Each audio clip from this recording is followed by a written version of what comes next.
invite the delegation of Pakistan. Thank you, Chair, for giving me the floor. I would like to exercise my right of reply to the comments made by one member state that not only perpetrates state terrorism, but also peddles disinformation and propaganda and proliferates hate through false narratives as part of its narrow foreign policy agenda. We heard remarks in the context of Pahalgam made earlier. As a responsible member of the international community, Pakistan, as an elected non-permanent member of the Security Council, joined fellow council members in unequivocally condemning this attack. Pakistan also offered an independent and credible investigation, but we are yet to see evidence of the perpetrators of this attack, details of which remain unknown. Not only was Pakistan's offer rejected, but it was attacked, its sovereignty violated, and 54 innocent Pakistani civilians were martyred, 15 of them children, 13 women, in a blatant act of aggression. This behavior sets a dangerous precedent, providing a template for states that seek to intimidate their neighbors. The global community should not afford to ignore such errant and rogue behavior.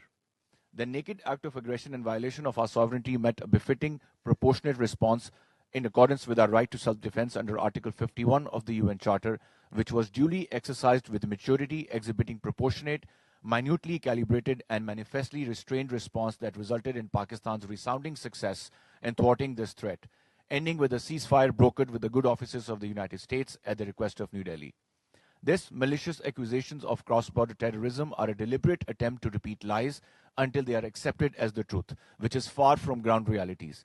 This country is not only a regional bully, but a net destabilizer in the entire region, holding South Asia hostage to its hegemonic designs and Hindutva ideology that inspires hate, divisions, and xenophobia. First, it is this country that illegally occupies territories, oppresses indigenous populations, and violates fundamental human rights, as is the case in Indian illegally occupied Jammu and Kashmir, the disputed status of which is recognized by the UN, where we have all gathered here today. To deny these realities is a violation of international law and a disrespect to a rules-based international order.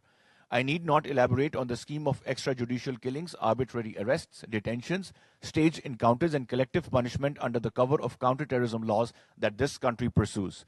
Second, it is this country that sponsors terrorist organizations in its neighborhood, particularly Pakistan, by sponsoring and financing terrorist entities.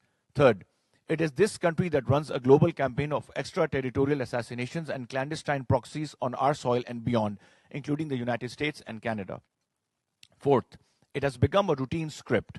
Whenever an incident occurs, Pakistan is reflexively blamed without any shred of evidence, logic, or any investigation. Chair, Pakistan remains committed to peace. We have consistently offered dialogue. The lives of 1.5 billion people of South Asia deserve prosperity and stability. But let it be very clear, these goals cannot be achieved through threats and intimidation. True progress requires sincerity, mutual respect, and genuine diplomacy, principles that Pakistan has upheld, which this particular member state must finally choose to embrace if it truly seeks peace. I thank you, Mr. Chair.